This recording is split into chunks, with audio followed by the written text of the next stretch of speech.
السلام عليكم يا جماعه، ازيكم عاملين ايه؟ النهارده هنلعب لعبه ايج اوف هيستوري. طبعا ده تالت فيديو طبعا يا جماعه.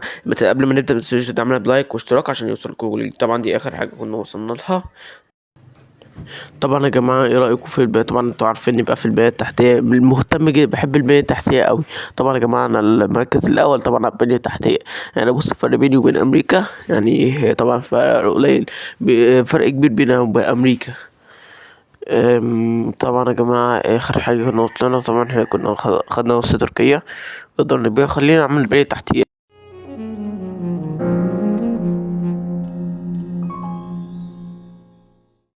ونرجع لكم بعد عمل البنية التحتية. طبعا يا جماعة احنا بفكر اكمل على تركيا. المهم يعني خليني اودي جيشي عندها عشان اكمل عليها. هو زي ما انتم شايفين، صلوا على النبي يا جماعة عليه افضل الصلاة والسلام.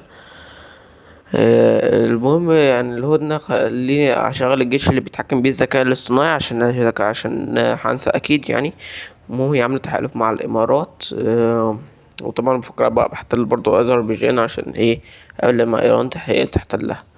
المهم يعني يا جماعة، خليني بعد ما اديت جيشي خلينا اجر الوقت، اجر شوية وقت عشان ايه الهدنة تخلص بسرعة. وطبعا الهدنة يعني هتخلص سنة 2023. اوكي، اللي عامل إضراب العلاقات. طبعا يا جماعة المفروض أعمل في إيه طبعا ايه ده يا جماعة، أنا المفروض أعمل تنافس مع دول أنا كمان. مثلا أختار مثلا ايه اليونان، وأختار رومانيا.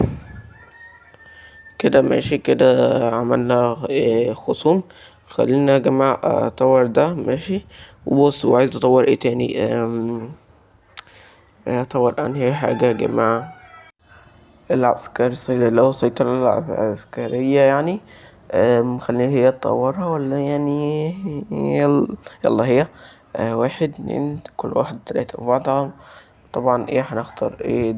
هناخد خبرة الحصار. واحد اتنين تلاتة. اهو يا جماعة زي ما انتوا شايفين. ما عندناش كم حاجة تاني ده اتوقع. المهم يعني فهو ايه. آه، خلينا يلا بقى يعني. خلاص احنا في يناير خلاص. جت قربت. يلا اهي. ايه ده؟ ايه ده خد فيه؟ المهم خلينا نخش اعلان حرب. طبعا يلا بينا. طبعا يلا بينا. بصوا جيشنا بيتوغل. خلينا نتصل شوية. جيشنا بيتوغل داخل الأراضي التركية. طبعا هو احتل الإمارات. أيوة احتلها، ومتبقاش حتة، أتوقع متبقاش حتة يعني. خلاص تركيا. اتوقع ان انا هقدر اخد كل تركيا اتوقع. آه، اهو يا جماعة. طبعا احنا السابع، يعني سابع دولة من حيث الهيبة. طبعا يا جماعة هو بتترتب حسب الهيبة مش حسب قوة الجيش. هو في ترتيب تاني للجيش. المهم يعني فيها دي كلها حضارات اقدر ارجعها. المهم يعني. استنى يا جماعة، لا بلاش دي. انا عايز اخلي يعني كله حاجة تبقى لازقة في بعضها. يعني ما اخدش حتة من الشرق وحتة من الغرب، لا كله يبقى زي بعضه. زي ما كنا عاملين في موضوع ارمينيا لو فاكرين. المهم يعني خليني دلوقتي اسمه ايه، اغير الدين اللي في حتة في تركيا كانت مسيحيين. طبعا مش قصدي عيل مسيحيين يعني. آم، طبعا يا جماعة عايز اخد جيشي عشان حوالي اليمن. ليه؟ عشان اكمل احتلال في شبه الجزيرة العربية ودول الخليج. عشان احنا قبل كده كنا احتلينا السعودية والعراق لو اعتبرناها من دول الخليج.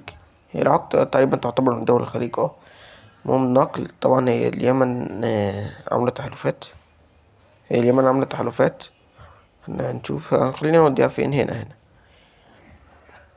المهم جيشي وصل.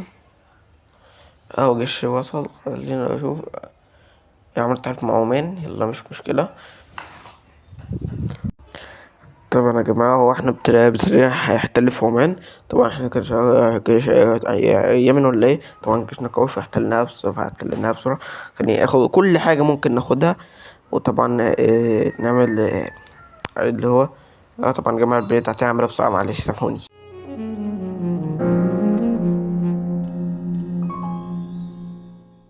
نرجع لكم تاني بعد ما احتلنا تركيا. طبعا بعد ما خلصنا بنية تحتية المرة التانية طبعا. طبعا يا جماعة هكمل الاحتلال في شبه الجزيرة العربية، بس طبعا الامارات احنا كنا محتلينها فمش هينفع. طبعا هي وعمان في عشان فيها طبعا. على طول خلينا نروح عند قطر والبحرين. ايه ده؟ إيه الدولة دي؟ زومبي هورد. إيه زومبي هورد ده؟ الدولة دي عموما خلينا نحتلها. طبعا هي عاملة مش عاملة زي اي تحالفات. ايه الدولة دي اصلا يا جماعة؟ دي المفروض تكون دولة عربية يعني، بس ده لأ، زومبي هورد اهو احتلناه اهو. قدم مطالب، اقترح، وتعويضات الحرب. عايز اعرف ايه الدولة، ايه زومبي هورد دي. وطبعا يا جماعة خليني اودي جيشي عند اسمه ايه قطر والبحرين همت. ربنا يستر بس ما يكونوش عاملين هما تحالف مع بعض وانا احتل واحدة فعملوا هدنة مع التانية. هما يا جماعة يلا عملوا تحالف مع قطر. فالمهم خلينا نحتل البحرين دلوقتي. طبعا يا جماعة هو طبعا انا بحتلها بسرعة عشان هي دولة يعني انا يعني مش لازم اتكلم. المهم يقترح وتعويضات الحرب طبعا عشان اخد فلوس وفرض المطالب. ويلا طبعا طبعا اخلي البحرين وازود البنية التحتية طبعا. بفكر طبعا مش هينفع احتل البحرين، فبفكر احتل ايران. جيشهم الاتنين هما دوت الاتنين بس. ما فيش غيرهم. استنى. لا مفيش خالص. وطبعا دي الهند اوف دي بنغلاديش. حيد ان دي نيمار احتلت بنغلاديش. نيمار ما كنت بنطق اسمها صح. المهم يعني فهو متبقاش غير الاتنين دولت يعني. بنغلاديش دول ضعيفة. المهم يعني مفيش ولا مفيش ولا نقطة جيش غير دي في ايران. يا حلاوة، ده احنا هنحتلها في سرعة البرق. ايه ده؟ عملت تعرف مع بنغلاديش. بنغلاديش عندها جيش قد ايه؟ عندها كتيبة ب20. المهم يعني خلينا احنا نحتل ايران حاليا يعني. ندوس الثاني اللي هنا الاول، وبعد كده اعلان الحرب. وطبعا هما بنغلاديش طبعا طول ما هي اصلا محبوس يعني، هي مش بتبص على البحر، فما فيش اي طريقة يعني. طبعا احنا ممكن نعمل طلب وصول ان احنا نمشي في الهند. طبعا الهند وافقت. يعني خلينا بسم الله. طبعا هو الجيش الذكاء الاصطناعي هو اللي بيتحكم. ففي سرعة الصوت احنا احتلنا ايران. طبعا فرض مطالب ويقترح طبعا الجماعة عشان نقدر ناخد كل ايران حاليا. ولكن ايه ده؟ ايه الجزيرة دي؟ لا لازم يا جماعة ناخد الجزيرة دي وبأي ثمن. طبعا يا جماعة دي رومانية كبيرة يعني مقارنة بالجزيرة. ما ينفعش ناخد اي حاجة طبعا عشان دي جزيرة صغيرة يعني ما عليها. المهم فرض المطالب طبعا عشان تغيري دي. وطبعا يا جماعة عشان الدين والنواة. المهم خلي مفيش ولا دولة نقدر نحتلها تاني. لا مفيش. طب استنى ايه ده؟ ايه ده يا جماعة؟ ايه الجيش ده؟ ايه الدولة دي؟ ايه العام ده غريب. اسطنبول. ايه الجيش ده يعني؟ ايه الجيش الغريب ده؟ ده الجيش ده مكون من كل حاجة حرفيا. ده عبر العصور وعبر التاريخ. ايه الجيش ده؟ ده الجيش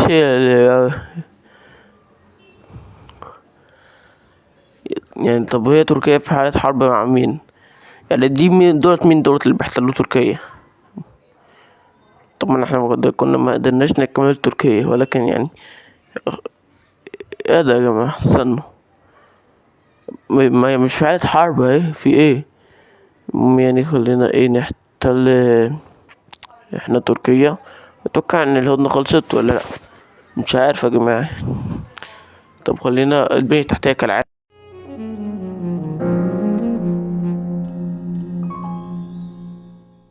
ونرجع لكم بعد عمايل البتاعة لتالت مرة. طبعا يا جماعة احنا كنا خدنا 3/4 ايران. وطبعا ده جيتنا هو. طبعا يا جماعة عايز اعرف مين دول الطيب. ما هو اعرف بقى لما استحيل ازاي اعرف. لا طبعا يا جماعة الاثناء ده بفكر ان انا احتل مين. في دول بتستقل. خلينا طبعا يا جماعة انا بفكر ايه ده؟ طبعا يا جماعة الجيش ده ب100، فأنا مستغرب. المهم يعني فهو ايه،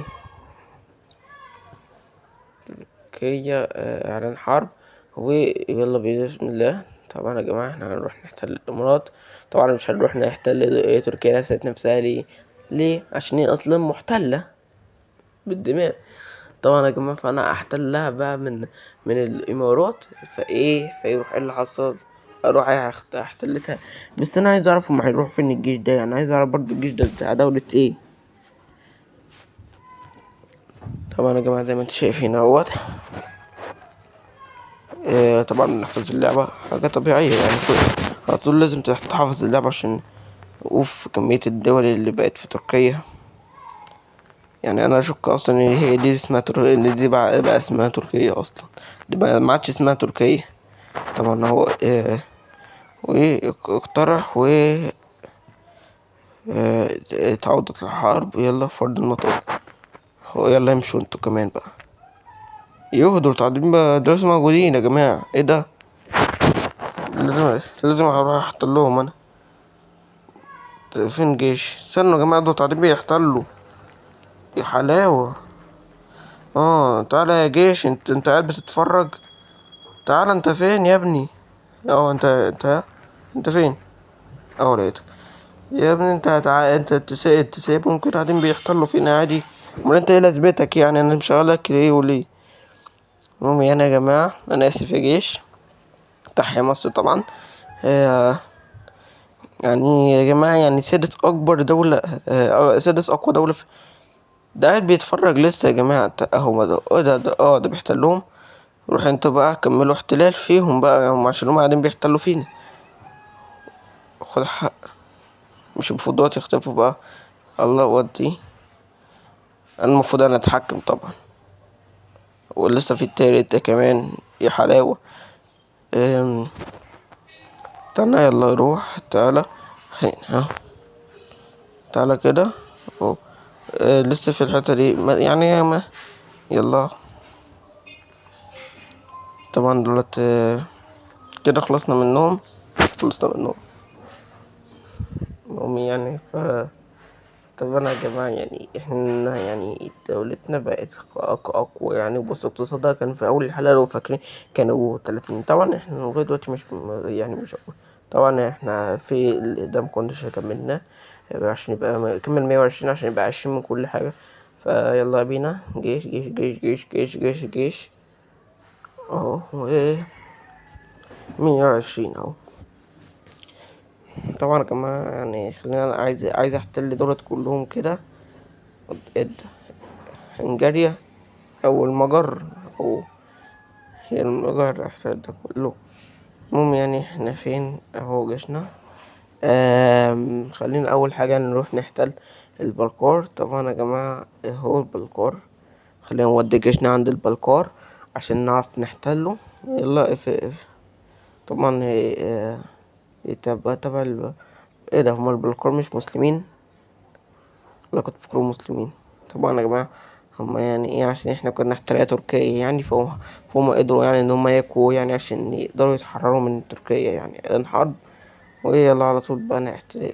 السرعة بدل السرعة الحفظ. المهم يعني فاقتراح. اسمه اقترح وندوس تعودات الحرب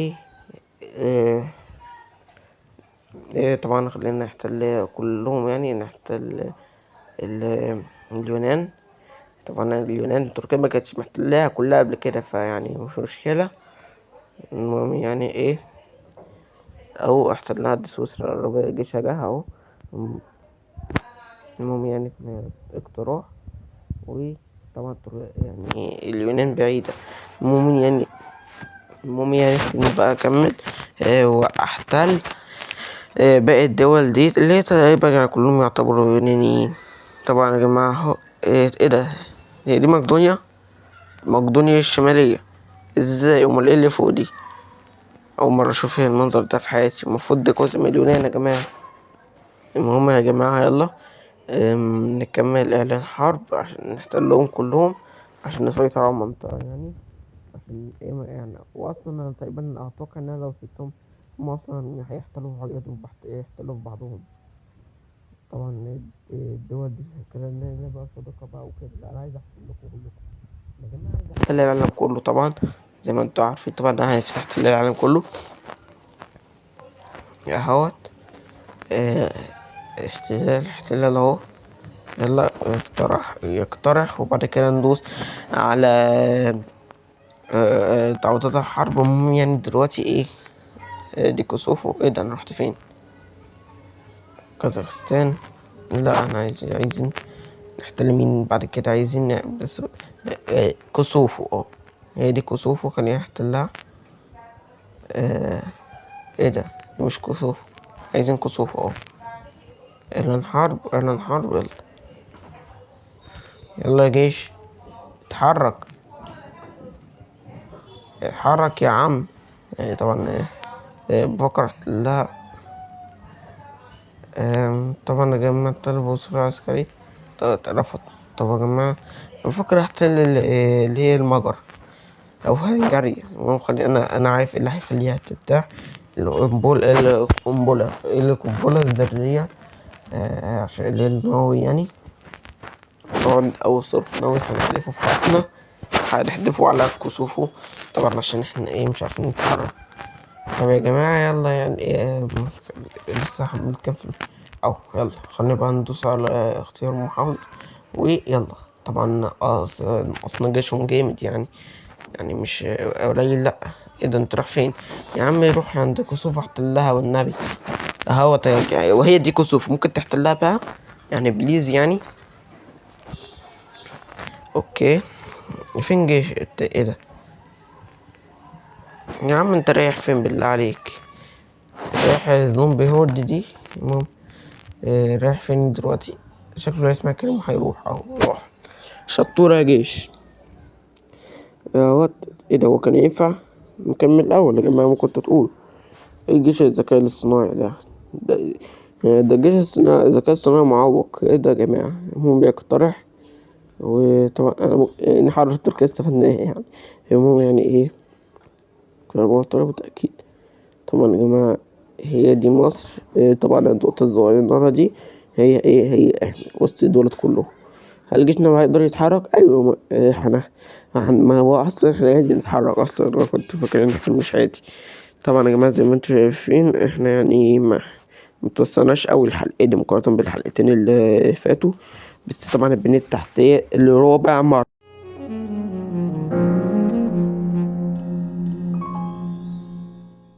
وانا عود بعد البتاع اللي انا عارف اللي هو زهقكوا يعني.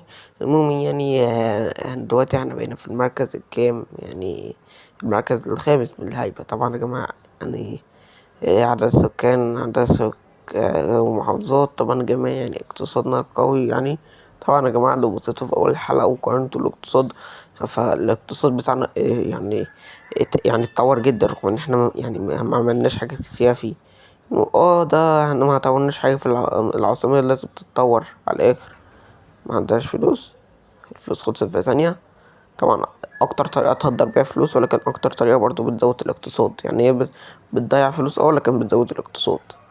طبعا دول حاجتين يعني عكس بعض تماما، ولكن ماشي. طبعا هي دي الدول اللي نقدر ان احنا نعملها. طبعا ليبيا والريد سي امبايرو وامبراطوري اللي هي امبراطورية البحر الأحمر والاتحاد الأفريقي.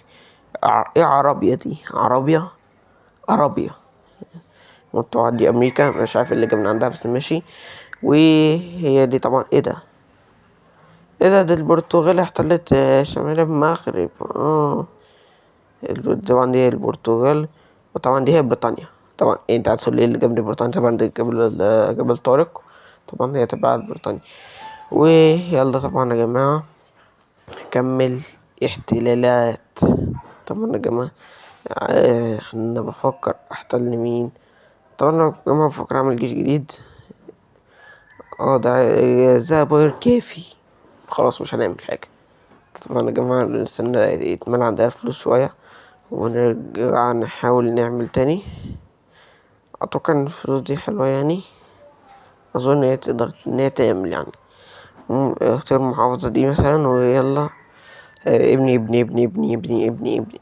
ما عندناش فلوس كفاية، لا نقودة كافية. يعني احنا مش متوقع طبعا اللعبة بتحفظ نفسها تاني.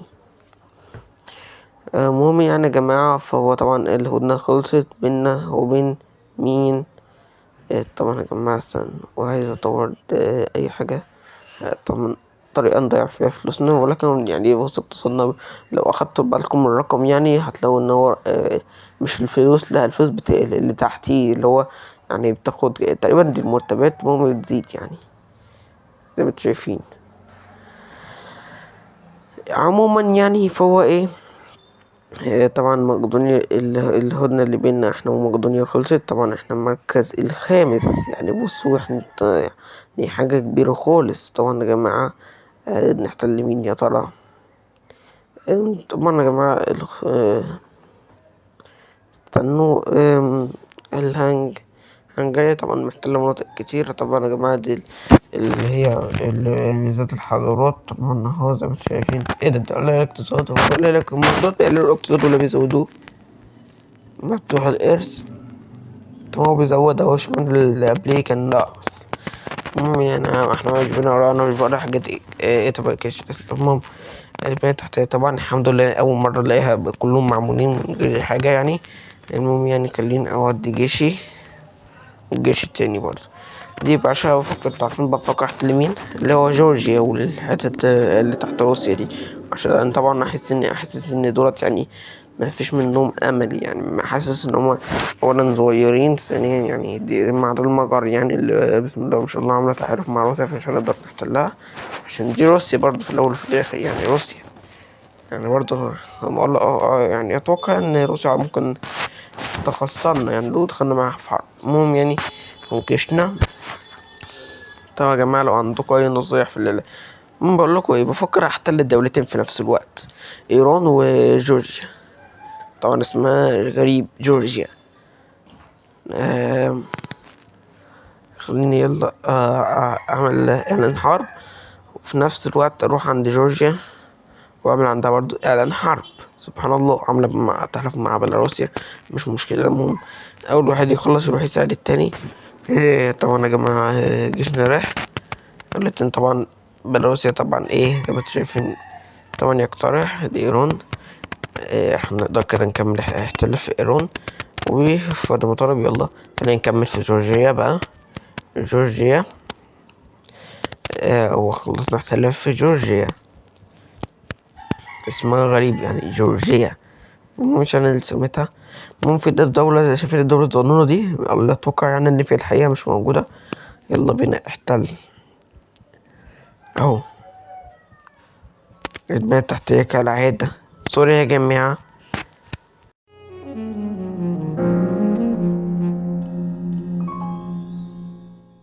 ونرجع لكم تاني. طبعا احنا الدولة بالمرة يعني عشان احس انها ابتدت تبقى ممل يعني. طبعا في الدولة دي اللي تقريبا ان هي كانت جزء من اوكرانيا بس روسيا احتلتها.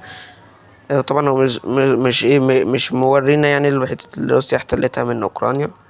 وطبعا دي السويد ودي روسيا معرفش ايه يعني. وطبعا يا جماعة دي هي المفروض ان دي تقريبا لينينجراد اللي كانت جزء من ألمانيا أصلا قبل كده. المهم يعني فاخرين دي ألمانيا. أنا مش عارف مالي بقول أسامي الدول من غير هدف كده دي. طبعا المجر، وطبعا هي محتلية دول كتيرة أوي المجر، ومحتلية من النمسا. تشيكوسلوفاكيا محتلة من النمسا ويعني والليلة بقى.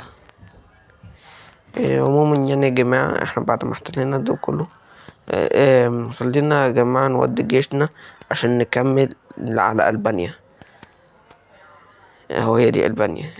ايه ده، هي دي ألبانيا. طبعا يا جماعة عشان نحتلها.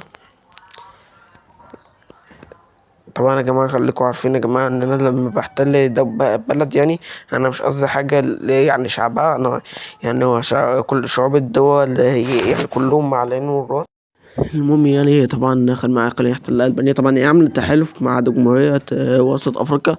طبعا دور غير سهلية، ولكن مشكلتها إن هي يعني لازقة فيا. المهم يعني خلصنا نحتلها يعني بكل سهولة يعني. بص دي ألبانيا واحنا يعني احنا أقوياء.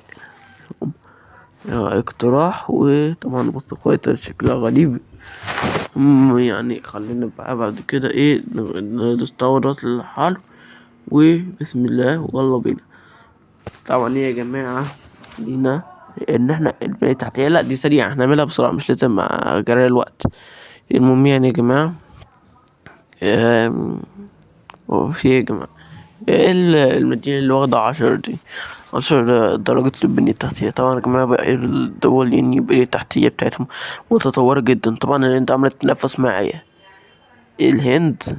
المهم علينا، خلينا نكمل احتلالاتنا. والله يا جماعة خلينا نوقف الفيديو لحد هنا. طبعا يا جماعة خلينا نوقف الفيديو لحد هنا، ولو عجبك الفيديو متنساش تدعمنا بلايك واشتراك عشان يوصلكوا كل جديد. وطبعا يا جماعة عايزكم تقيمولي المونتاج في الفيديو، يعني تدولي كام من 10. وطبعا يا جماعة ادعمني بكومنت حلو يعني ولايك واشتراك لو عايزين نكمل في السلسلة دي. ويلا سلام.